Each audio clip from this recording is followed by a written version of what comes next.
wabarakatuh. Waalaikumsalam warahmatullahi wabarakatuh.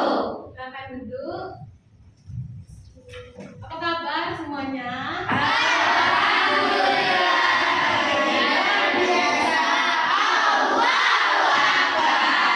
Masih semangat belajar?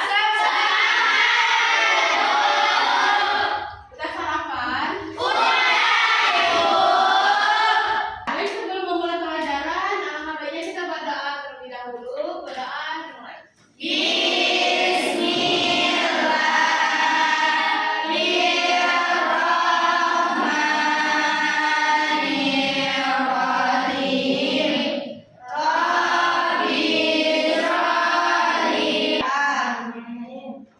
Nah, hari ini ada yang tidak berhadir. Siapa? Aisyah, kenapa nggak berhadir? Itu lagi siapa tadi? Juga. Semoga cepat sembuh ya. Yang tidak berhubungan dengan fisika disimpan dulu. Baik, kita fokus. Keluarkan buku fisikanya. Minggu lalu ada masih ingat belajar apa?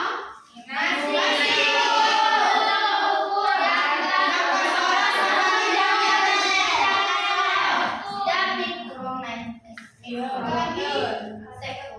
Apa lagi? Cara mengukur,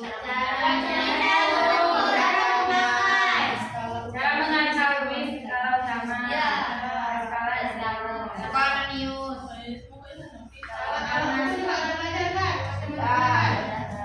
Ada masih ingat siapa? Ini.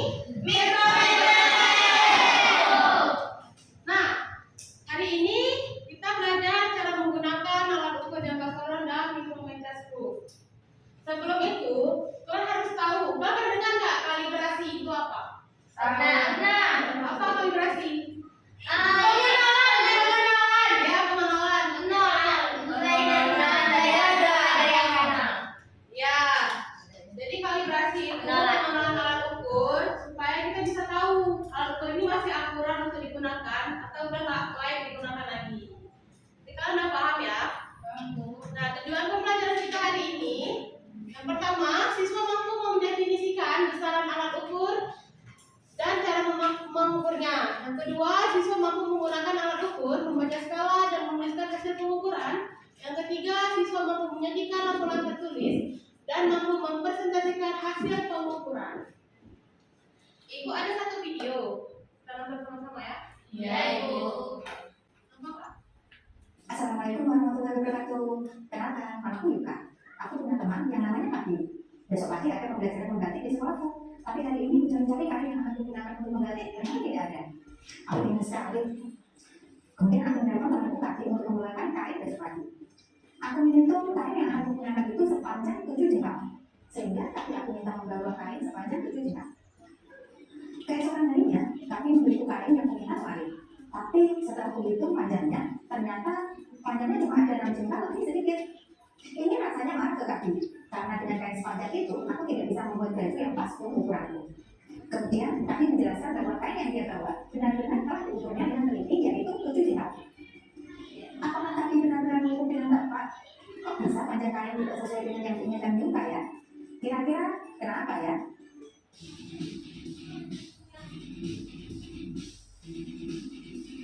Nah, teman-teman sudah melihat video tadi kan?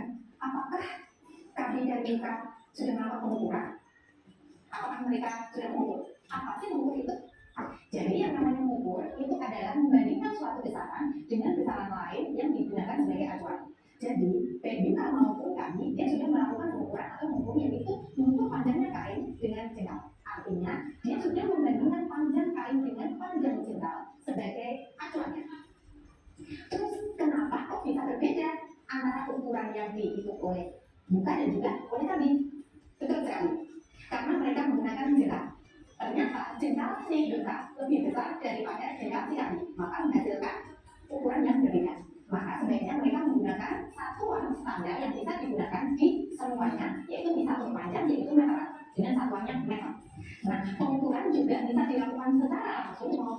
langsung. Apa bedanya? Kalau pengukuran secara langsung itu berarti contohnya seperti tadi kita mengukur kain menggunakan meter atau mengukur waktu menggunakan stopwatch, atau juga kita menimbang suatu benda menggunakan timbangan. Tapi yang namanya pengukuran tidak langsung itu adalah contohnya yaitu kita akan mengukur massa jenis suatu benda. Maka kita harus tahu dulu massanya dan juga volumenya baru kita akan tahu massa jenis benda tersebut. Nah, paham kan? Kemudian pengukuran pada benda itu bisa dilakukan sekali, cukup sekali jika memang itu diyakini bahwa hasilnya itu adalah sudah benar-benar yang terbaik. Tapi pengukuran juga bisa diulang-ulang kalau memang sekiranya hasilnya itu belum yang terbaik. Contohnya nih, saat kita membatik, kita kan membutuhkan bahan-bahan atau obat-obat untuk membatik. Kita hitung, kita timbang berapa gramannya. Untuk kesesuaiannya kita berarti harus teliti, harus tepat, dan akurnya harus sensitif. Contohnya nih, untuk timbangan manual dan juga timbangan digital, tentu akan berbeda ketepatan, ketelitian, serta sensitivitasnya. Nah, ini yang akan menjadi karakteristik suatu alat ukur. Apa saja sih karakteristik alat ukur yang harus dipenuhi? Pertama itu ketelitian atau akurasi, yaitu kemampuan alat ukur untuk memberikan hasil ukur yang mendekati hasil sebenarnya. Yang kedua, ketepatan atau presisi adalah kemampuan alat ukur untuk memberikan hasil yang sama dari pengukuran yang dilakukan berulang-ulang dengan cara yang sama. Tiga, sensitivitas adalah tingkat kepekaan alat ukur terhadap perubahan kesalahan yang akan diukur.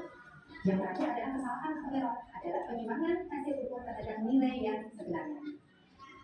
Nah, idealnya suatu alat ukur itu harus punya akurasi, punya presisi dan juga sensitivitas yang baik sehingga kesalahan atau errornya itu relatif kecil sehingga alat tersebut menjadi lebih akurat.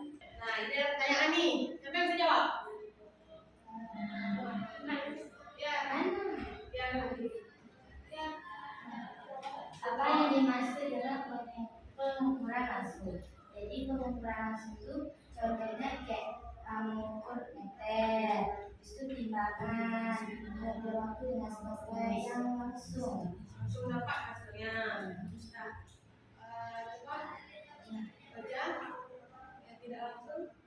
Yang tidak langsung itu kayak seperti ya kita harus tahu masa jenisnya dulu. Seperti mengukur masa jenis, ya mengukur masa jenis. Hingga tahu masa dan volumenya dulu. Jadi siapa yang bisa menyimpulkan mengapa pengukuran dibedakan menjadi langsung dan tidak langsung? Langsung ya, langsung. Ya, jadi paham ya bedanya ya. Kalau pengukuran langsung itu kita melakukan pengukuran langsung pakai alat ukur dan langsung ada hasilnya seperti mencari misalkan diameter benda dengan data sorong langsung ada hasilnya. Kalau yang tidak langsung itu ada rumus-rumusnya yang harus kita gunakan baru ada hasilnya. Masih semangat belajar fisika.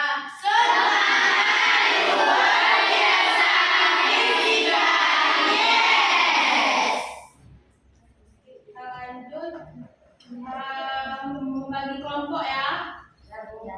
Kelompok 1, kelompok 2, kelompok 3, kelompok 4. Duduk di kelompoknya.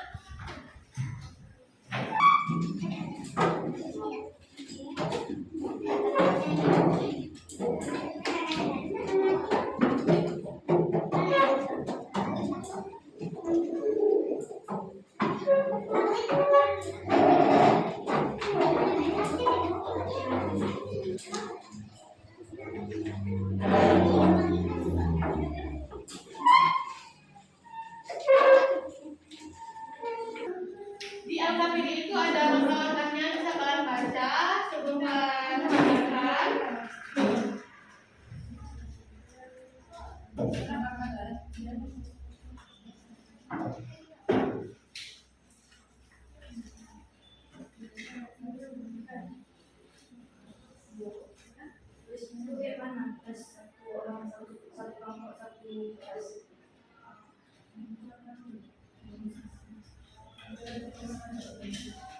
Pokoknya bisa digunakan ya. Nggak usah lagi buat pertanyaannya boleh. Nggak usah. Ya,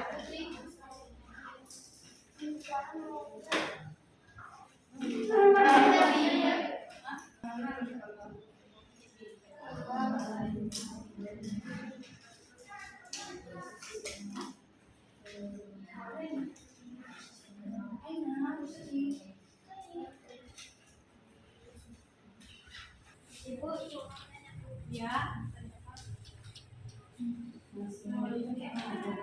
ini kan menjaga sorong. Jadi yang ini skala utama, skala menurunkan. Jika kemarin kalau skala utama itu dia sebelum angka 0 ini batasnya. Ibu boleh nanya enggak? Boleh, Pak, kalau kalibrasi itu boleh yang kayak ibu jelasin tadi nggak kan? boleh. Pakai bahasa kan juga boleh. Kan kalian dengar kan? kalibrasi adalah proses pembuatan Ya, betul. Dan proses untuk mengecek akuratan dari alat ukur. Kalian ingin tanya? Sudah, belum kan? Ya, paham berarti ya?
Boleh sesuai, boleh dua-dua. Kenapa bisa tidak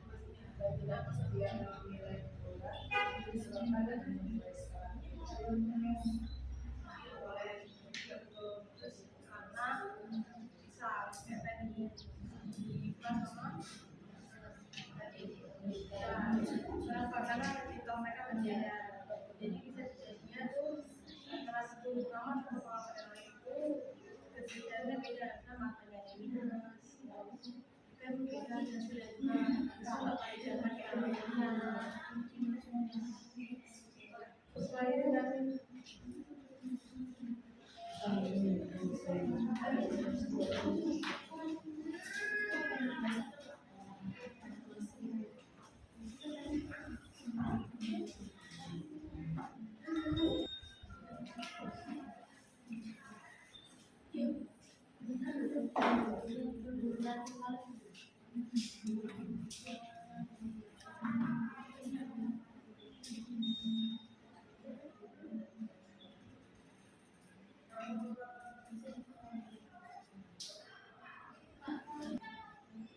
sekian anak untuk kita udah habis, udah siap, udah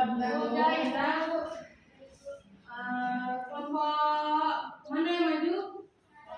Kalian, oke, boleh langsung mempresentasikan hasil dari bidang kelompok kalian. Depan ya.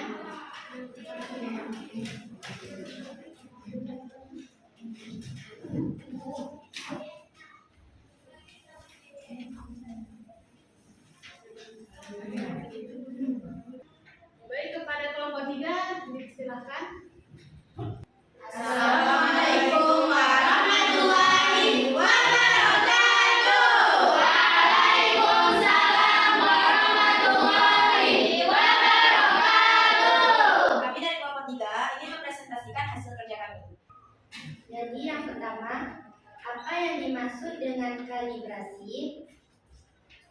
Kalibrasi adalah proses pengenalan saat akan melakukan pengukuran dari suatu benda. 2. Jelaskan apa perbedaan dari alat ukur dengan skala analog dan skala digital. Alat ukur skala analog dengan menggunakan jarum, sedangkan skala digital itu langsung keluar angka contohnya timbangan. Mengapa terjadinya peristiwa ketidakpastian pengukuran? Karena ketidakpastian tidak menggunakan alat ukur, contohnya kayak jengkal. Kan jengkal setiap orang tuh beda-beda, ada jengkalnya yang besar, ada juga yang kecil. Jadi belum pasti semua orang tuh misalnya kayak kita ukur kain, kan nggak semuanya sama antara kita, jadi pasti beda. 4. Jelaskan perbedaan pengukuran tunggal dan pengukuran berulang. Pengukuran tunggal adalah pengukuran yang akurat pada suatu benda dan tidak perlu diulang kembali. Misalnya nih, anaknya ukur apa ya? Ukur kain tadi, kayak misalnya kalau pakai jengkal kan itu nggak akurat. Kalau yang misalnya pakai pengukuran itu akurat. Pengukuran berulang, pengukuran yang tidak akurat pada suatu benda dan harus diukur kembali.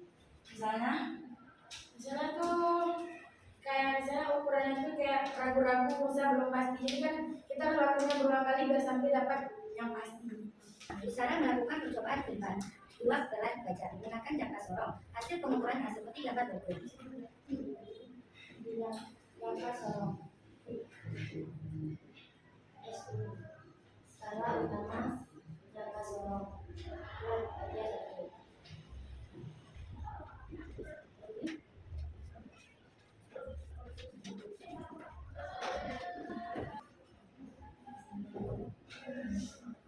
Perhatikan ya kawannya, apa jawabannya sama apa beda? Nah, Perhatikan kepada presentasi ini. Jadi, tolong dilihat dari baris. Diketahui skala utamanya itu 4,9 cm. Itu skala noniusnya 5. Nah, ada penyelesaiannya ini rumusnya. Kita tulis dulu rumusnya, baru cari rumusnya itu skala utama tambah dalam kurung skala nonius kali 0,01 cm. Nah, habis itu kita turunkan ini skala utamanya tuh ini. Nah, so, masukin skala noniusnya atau skala noniusnya sini 5 kan. Terus kita kali pertama 5 kali 0,01. Terus baru kita kali dengan ini. Tambahin. Lalu dapat ini. Tambah 2 sama. Nah, sama semua jawabannya? sama Ibu. Oke, lanjut yang progresku. Soal nomor 6. Kak Adi melakukan percobaan pengukuran diameter 2 kawat besi menggunakan mikrometer. Hasilnya seperti pada gambar berikut.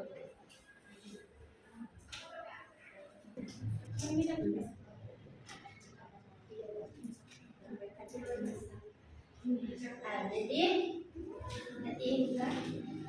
skala utama kan bisa dibilang dari 1, 2, 3, 4, 5, 6, 7, 8, 9, 10. Nah, itu skala noniusnya tuh carinya tuh dari atas boleh, dari bawah boleh. Kalau kami carinya dari bawah, berarti lihatnya tuh dari ini yang kecil-kecil tuh.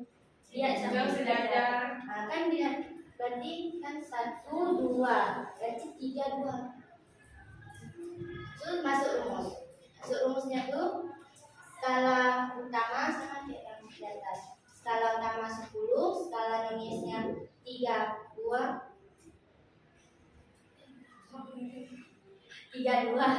Terus itu kali 0,01 mm. Terus ini kali yang sama yang di atas tadi kali utama, terus itu baru ditambah dengan ini. Sama semua ya. Tepuk tangan untuk kelompok 3. Ada yang ingin bertanya ke kelompok 3? Ayo bertanya ke siapa yang Rizka mau bertanya? Berikan satu contoh dari skala digital. digital. Oh, alat ukurnya. Contoh alat ukurnya tuh kayak Ini stopwatch. Kan ada Kalau stop kayak ini pakai HP kan langsung. Oja, Oja mau bertanya. kalau jam tangan itu termasuk. Itu Tergantung, ada jam tangan yang digital, ada juga yang analog. Ada yang pakai jam, kalau kita kan ada sekarang yang kalau digital nggak digital. Udah dua angka yang ya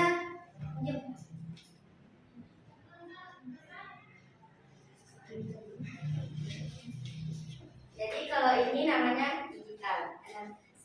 Karena angkanya tuh langsung keluar kayak ini jam 10:01. Kalau misalnya yang analog itu kayak jam-jam tuh. Yang jarum. Benar ya. Jadi untuk alat ukur yang skalanya digital kayak jam yang punya TV ini sama yang kayak di HP. Yang di HP itu langsung keluar nih 10:01. Sedangkan yang analog itu kayak jam sorong ini, dia masih ada skalanya. Nah, kalian pernah ini nggak waktu COVID ada di scan kalau ada kan? Nah, termometer itu yang digital karena langsung keluar suhu badan kalian berapa. Ya, betul. Itu bedanya ya. Nah, lanjut lagi. ada yang bertanya lagi? Jadi kalau ada yang tanya berarti paham semua kan? Insyaallah paham. Sekian dari kelompok 3, kami akhiri. Wassalamualaikum warahmatullahi wabarakatuh. Waalaikumsalam warahmatullahi wabarakatuh.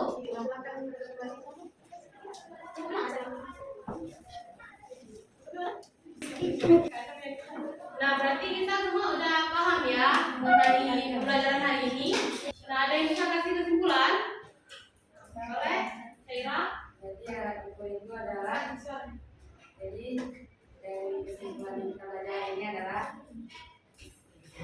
alat ukur itu adalah suatu benda yang bisa mengukur berat yang ingin kita ukur. Jadi itu sebagai acuannya. Ada lagi? Boleh? Jadi alat ukur itu dibedakan dari dua, ada analog sama digital. Jadi kalau kita mau mengukur kita bisa menggunakan dua jenis itu. Oke, ada lagi yang bisa kasih kesimpulan? Boleh bisa? Jadi dari pembelajaran kita hari ini kita bisa tahu maksud dari kalibrasi itu, juga perbedaan dari alat ukur dengan skala analog dan alat ukur skala digital. Juga yang bisa kita tahu hari ini itu kenapa bisa terjadi peristiwa ketidakpastian pengukuran, juga hasil dari apa yang kita ukur. Nah, alat dari cara ukur dengan jangka sorong. Oke, benar semua ya. Kasih tepuk tangan buat kalian. Baik, Ibu akan memberikan soal evaluasi. Jika ada yang bisa menjawab, angkat tangan ya. Apa perbedaan utama dari jangka sorong dan mikrometer stroke? Bisa? Boleh. Kalau misalnya jangka sorong itu dia tuh mengukur dalam dan luar serta kedalaman suatu benda. Kalau misalnya mikrometer itu mengukur ketebalan benda dan ketelitian dengan Ya, benar ya. Jadi ketinggian dari mikrometer stroke itu lebih teliti dari jangka sorong. Tapi untuk skalanya jangka sorong itu lebih besar, sampai 15 cm. Beda dengan mikrometer stroke. Jadi, gimana pembelajaran kita hari ini? Seru. Untuk kedepannya mau belajar seperti ini lagi? Semangat.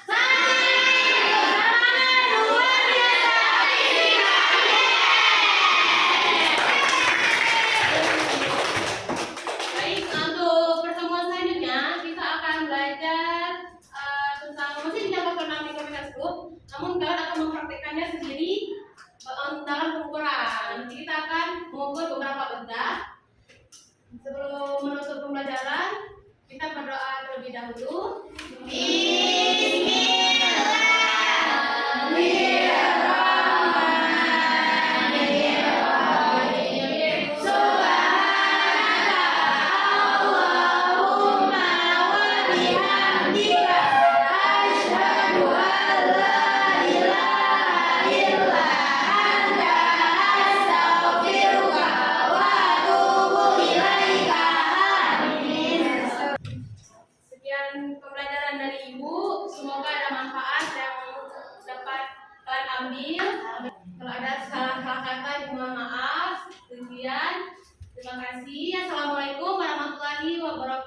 Waalaikumsalam.